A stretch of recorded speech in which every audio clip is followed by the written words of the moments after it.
Okay, so moving on, as I mentioned, there are a number of different ways, or different character options available in Barbarians. So, despite the title, not all the player characters need to be steely-thewed barbarian mercenaries or anything like that. As I mentioned, there are rules in there for playing magicians and sorcerers.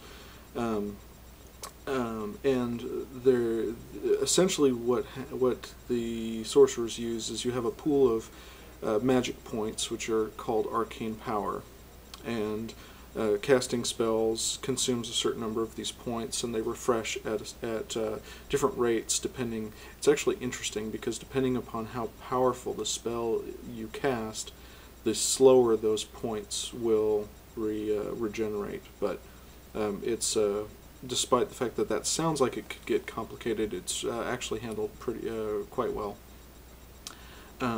But the idea in Barbarians is that magic, especially magic of the more powerful variety, tends to be much more ritualized. It takes an extended time to cast it, or it requires specific needs in order to cast this magic.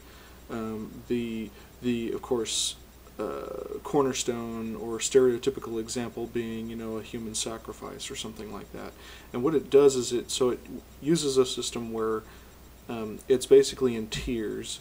There's from first level, what is it? I think it's first level, second level, third, and fourth level spell tiers. And each tier is basically relating to spells of an increasing magnitude. So each tier has a base cost for casting a spell. Spells in this, there's not really a spell list per se. Magic is a little more freeform in that if you're casting a spell, you conceptualize what it is that you're trying to do, and then you figure out which tier that it would belong to depending upon how powerful the effect is that you're trying to create. And that will tell you the base cost of casting that spell. And then you have a series of a list of requirements, which are, in order to cast any spell, you have to meet at least one of the requirements, such as the most common being like line of sight. You have to have line of sight on whatever it is that you're trying to influence with the magic in order for it to work. But you can decrease the cost of the arcane power required for that spell by taking by adding additional requirements onto it at the time of casting. So this could be, your nice ritualism where you have to lay down, a ring of candles, or, self-mutilation, or fasting, or, human sacrifice, or whatever it is. And each of those additional requirements will decrease the cost that it takes. Of course, they also tend to increase the time because they say, you actually have to. You can't just say, "Oh, well, I'm going to take the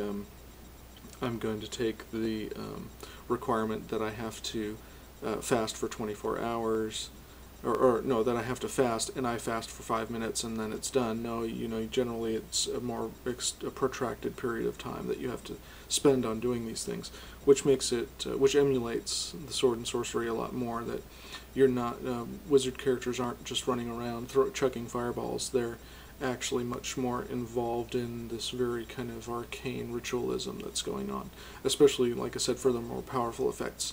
They can use some basically cantrips and more minor spells that are reserved for being able to cast, at a moment, your kind of, to a degree, your combat spells, but they're not nearly what they are in other similar games like D&D. It's wizards and barbarians can't throw that kind of power around just on a whim like that. It takes a lot of preparation. There's also rules for playing good and evil priests, or priests of good and evil gods.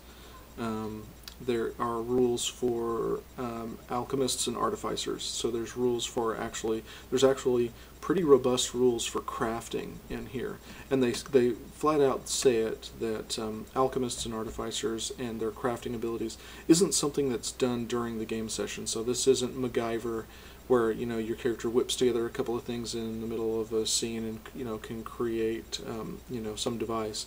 It's generally done in between adventures, but they give you rules for your character's crafting talismans and potions and trinkets, as well as trying, if your characters want to go off to try to create superior items and weapons and armor, or even quote unquote magical weapons and armor, that sort of thing. Though as artificers and alchemists, it's not truly that it's magical, even though their abilities are often mistaken for magic by the general populace. It's just that they know some really advanced fantasy science, and thus that allows them to create unusual things. So yeah, quite an excellent game. I highly recommend it, especially if you like a little bit more kind of a grittier, like I said, a little more down-to-earth type of fantasy or role-playing, where it's really more about the characters being courageous, and about it's more about they succeed more due to their courage and cunning and their skills, rather than by powerful magics or magical items or anything like that. So highly recommended. Like the game a lot. Like I said, it's been one of those things that actually has gotten me interested in fantasy role-playing games again after a long time of having very little to no interest in them at all. So go out and pick it up. Good game. So that's my little buzz about that. Let me know if you have any comments, ideas, thoughts, questions. Feel free to shoot them out to me, and I will talk to you guys again soon.